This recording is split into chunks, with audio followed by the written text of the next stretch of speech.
Sige niyo.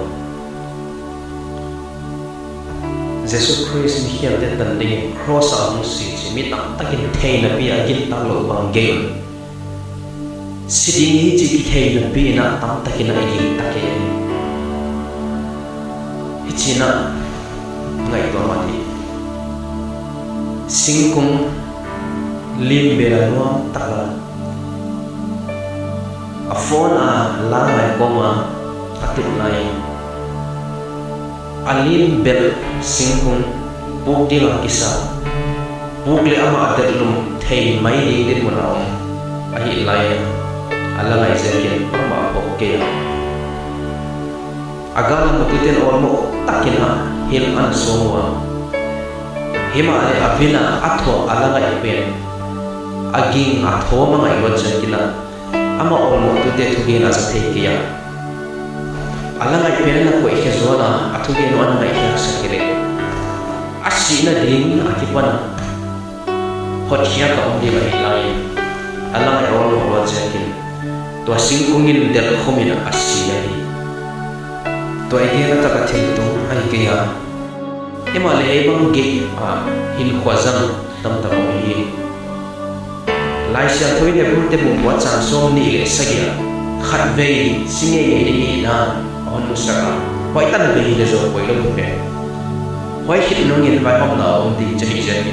Khat vei si di ka che u dan dan khasak mo ku thei ro ni. Singe ni ya. Hoi hit no ngin vai hom na om di ka ni. Mi chu khat vei si ve di ka chin vai lam ta kin igen zeng zang a zo. Si dia ki koi tak tak lo hi chi om dan tak la hom fio. Si nge na din na tuwa lum na nga kin om le chi. To na om dan ke ya na kim tak tak na dia. Lai sa ko chi tak kin ko ni la hi. No te mai si a hon mi te ti zo ten pathian na to on lut san ni. Mathai hum som ni la khat chak so thum la khat na chi ba. Mi khiam dia ka ngai kham thei te le ki zo chia sim mo wai sa ma te. Na no ho sia khong in si nge ni ngai da ana ki pho ko. Huchi bang huna ama le ki or mo ta hi man khalam dam na ba zo dia mon chi sak ni nang le to ba na ki or mo ke le si ni yo atunga ta tu gen zol ba si nge ding chi ki thei na bi khovel ngai na volume la sha to tu gen zalo di on da kha ni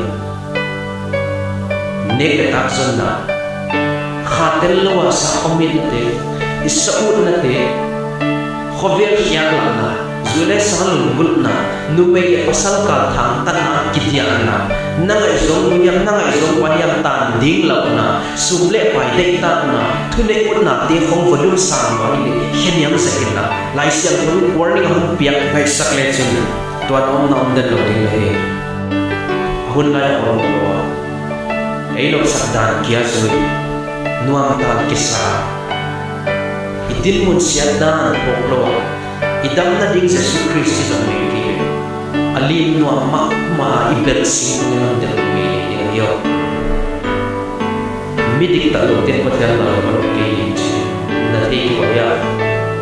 Hiem so inom ke no may pasal ka thang tatte milim bete a kom te pasal ki zo te pasal le pasal ingai na ni na te Guta te wai hamte zuhamte mikau sia thakte le kuten pathian la kam alo agi hui ore la khak khak upamai ding dinga sa sina kian lo ta ton sina lam zuan di nahi khang la hun man pa amo kin be san ken sige ngai ding nahi sia na khet na kisiin na din mun siya dan kimuin na tan din mun kimuin na tayo to pa kiyang adam na ding sa Jesus Christ zuan ngechin amat hon ngay di nga so siyang yun na om diya siyang tang na hindi nga